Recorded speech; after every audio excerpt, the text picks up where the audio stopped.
What's up, world? Coach Brian Hurst here at Fuel House Gym in Seattle, coming to you with another edition of Home Warrior Recap. Today's practice, we've got some pistol skill work, we've got some lower body strength, and a core finisher. So to get us warmed up, we've got 3 rounds of 3 movements. We're going to work for 30 seconds of each movement, starting off with some butt kickers. Then we're going into a prisoner high knee march, trying to stay nice and stable. And the slower you go, the more challenging it'll be. Then our third movement is going to be a deep squat with an alternating reach. Following your exhales as you twist and prying out against that knee with the down arm. Again, 3 rounds there. Then we're getting into our pistol skill work. We've got 2 movements. We're doing 2 rounds, 5 reps per each side. So this first movement here is a low and slow Cossack squat.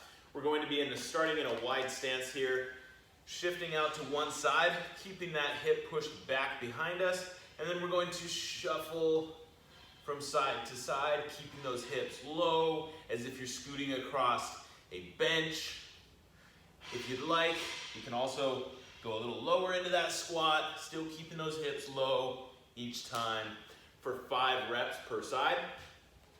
Then you're going into an assisted skater squat. Now this one we've got a tempo here. So we're going forward down, pausing for 1, up for 2, resetting for 1. We're gonna do 5 per side here. So if you have a countertop, table, bench, anything like that that can support you, we're going to be planted on the outside leg, hovering the back foot. We're coming down for 4, hold for 1, up for 2, reset, down for 4, hold for 1, up for 2, and reset for 1. Again, you've got 5 reps on each side for those 2 movements. Then we're going into our lower body strength. So we're going to start here. You're going to need something to elevate your feet on. We're using a 25-pound plate, so our heels are elevated about 2 inches or so.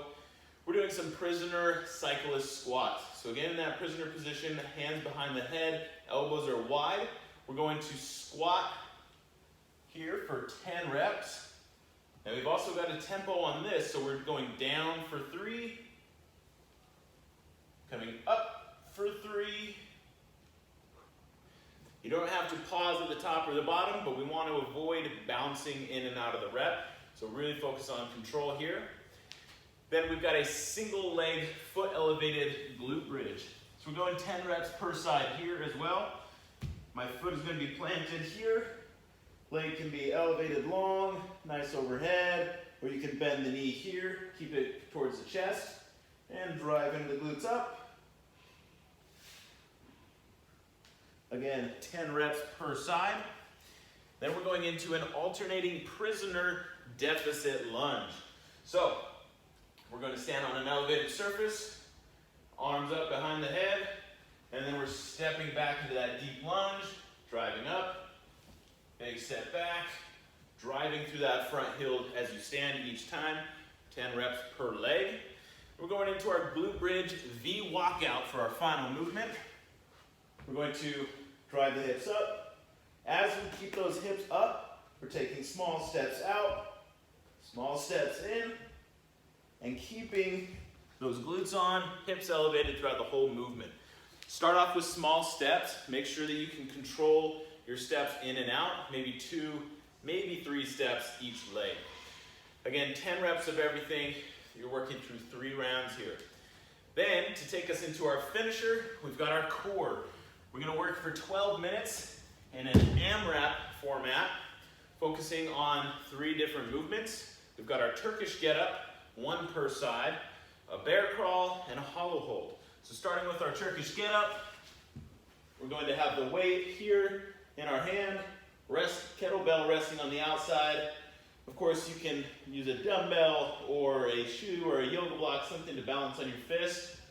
We're going to roll and pull, pack the shoulder, sweep the leg, keeping our eye on the weight until we're in this half kneel. Eyes on the horizon, stand, reverse the movement. As I hinge, gaze goes back to the load overhead. We're doing 1 per side here. Then we're going into a bear crawl, 2 variations here. You can either keep the hips high, gaze is still out in front of me, or you can bring the knees to a slight hover.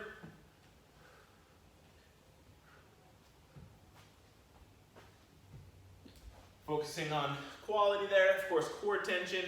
You can flip over and do some dead bugs if being on the shoulders and wrists is not a good option for you here. So we're doing 10 paces per side, forward and reverse or side to side. And the last movement is a 20-second hollow hold. So we're going to find that hollow body position, extending the legs long, squeezing the butt, squeezing the thighs together. Arms can be down by your sides, they can be overhead. You can bring a knee up, you can alternate. Thinking about breathing, keeping that low back pressed into the floor. Again, 12 quality minutes of work. You got this.